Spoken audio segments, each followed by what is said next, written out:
Change will not come if we wait for some other person or some other time. We are the ones we've been waiting for. We are the change that we seek. If you're walking down the right path and you're willing to keep walking, eventually you'll make progress. We cannot continue to rely only on our military in order to achieve the national security objectives that we've set. We've got to have a civilian national security force that's just as powerful, just as strong, just as well funded. The future rewards those who press on. I don't have time to feel sorry for myself. I don't have time to complain. I'm going to press on. Why can't I just eat my waffle? Understand, our police officers put their lives on the line for us every single day. They've got a tough job to do to maintain public safety and hold accountable those who break the law. We, the people, recognize that we have responsibilities as well as rights, that our destinies are bound together, that a freedom which only asks what's in it for me, a freedom without a commitment to others, a freedom without love or charity or duty or patriotism, is unworthy of our founding ideals. Money is not the only answer, but it makes a difference. I've got a pen and I've got a phone, and I can use that pen to sign executive orders and take executive actions and administrative actions that move the ball forward. If the people cannot trust their government to do the job for which it exists to protect them and to promote their common welfare, all else is lost. There is not a liberal America and a conservative America, there is the United States of America. There is not a black America and a white America and Latino America and Asian America, there's the United States of America. Focusing your life solely on making a buck shows a certain poverty of ambition. It asks too little of yourself, because it's only when you hitch your wagon to something larger than yourself that you realize your true potential. Now, as a nation, we don't promise equal outcomes, but we were founded on the idea everybody should have an equal opportunity to succeed. No matter who you are, what you look like, where you come from, you can make it. That's an essential promise of America. Where you start should not determine which year. I believe marriage is between a man and a woman. I am not in favor of gay marriage, but when you start playing around with constitutions just to prohibit somebody who cares about another person, it just seems to me that's not what America's about. Usually, our constitutions expand liberties, I do think at a certain point you've made enough money. We proved that we are still a people capable of doing big things and tackling our biggest challenges. In the end, that's what this election is about. Do we participate in a politics of cynicism or a politics of hope? The last thing you want to do is raise taxes in the middle of the recession, because that would just suck up and take more demand out of the economy and put businesses in a further hole. In a world of complex threats, our security and leadership depends on all elements of our power, including strong and principled diplomacy. It's not surprising then, they get bitter, they cling to guns or religion or antipathy to people who aren't like them, or anti-immigrant sentiment or anti-trade sentiment as a way to explain their frustrations. I've got 2 daughters, 9 years old and 6 years old. I am going to teach them first of all about values and morals, but if they make a mistake, I don't want them punished with a baby.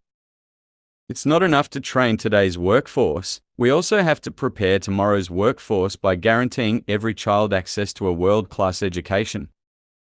We can't drive our SUVs and eat as much as we want and keep our homes on 72 degrees at all times, and then just expect that other countries are going to say, okay. That's not leadership. That's not going to happen. I'm a warrior for the middle class. It took a lot of blood, sweat and tears to get to where we are today, but we have just begun. Today we begin in earnest the work of making sure that the world we leave our children is just a little bit better than the one we inhabit today. The thing about hip-hop today is it's smart, it's insightful. The way they can communicate a complex message in a very short space is remarkable. We need to reject any politics that targets people because of race or religion. This isn't a matter of political correctness. It's a matter of understanding what makes us strong. The world respects us not just for our arsenal, it respects us for our diversity and our openness and the way we respect. My fellow Americans, we are and always will be a nation of immigrants. We were strangers once too. We need to internalize this idea of excellence. Not many folks spend a lot of time trying to be excellent. No one is pro-abortion. We worship an awesome God in the blue states, and we don't like federal agents poking around our libraries in the red states. We coach Little League in the blue states and have gay friends in the red states. A good compromise, a good piece of legislation, is like a good sentence, or a good piece of music. Everybody can recognize it. They say, ha, it works. It makes sense. I think when you spread the wealth around, it's good for everybody. We want everybody to act like adults, quit playing games, realize that it's not just my way or the highway. To avoid being mistaken for a sellout, I chose my friends carefully. The more politically active black students, the foreign students, the Chicanos, the Marxist professors and structural feminists and punk rock performance poets. I think same-sex couples should be able to get married.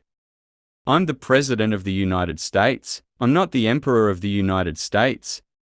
If you were successful, somebody along the line gave you some help. Somebody helped to create this unbelievable American system that we have that allowed you to thrive. Somebody invested in roads and bridges. If you've got a business, you didn't build that. Somebody else made that happen. I miss Saturday morning, rolling out of bed, not shaving, getting into my car with my girls, driving to the supermarket, squeezing the fruit, getting my car washed, taking walks. What Washington needs is adult supervision. Issues are never simple. One thing I'm proud of is that very rarely will you hear me simplify the issues. You know, my faith is one that admits some doubt. We need to steer clear of this poverty of ambition, where people want to drive fancy cars and wear nice clothes and live in nice apartments but don't want to work hard to accomplish these things. Everyone should try to realize their full potential. It was the labor movement that helped secure so much of what we take for granted today. The 40-hour work week, the minimum wage, family leave, health insurance, Social Security, Medicare, retirement plans. The cornerstones of the middle-class security all bear the union label. Take off your bedroom slippers, put on your marching shoes, he said, his voice rising as applause and cheers mounted. Shake it off. Stop complaining. Stop grumbling. Stop crying. We are going to press on. We have work to do. The United States is not, and never will be, at war with Islam. We have real enemies in the world. These enemies must be found, they must be pursued, and they must be defeated. Our higher education system is one of the things that makes America exceptional. There's no place else that has the assets we do when it comes to higher education. People from all over the world aspire to come here and study here, and that is a good thing. We all knew this. We all knew that it would take more time than any of us want to dig ourselves out of this hole created by this economic crisis. Cutting the deficit by gutting our investments in innovation and education is like lightening an overloaded airplane by removing its engine. It may make you feel like you're flying high at first, but it won't take long before you feel the impact. It's time to fundamentally change the way that we do business in Washington. To help build a new foundation for the 21st century, we need to reform our government so that it is more efficient, more transparent, and more creative. That will demand new thinking and a new sense of responsibility for EV. There is probably a perverse pride in my administration that we were going to do the right thing, even if short-term it was unpopular. And I think anybody who's occupied this office has to remember that success is determined by an intersection in policy and politics, and that you can't be neglecty. Thanks for watching. Like and subscribe.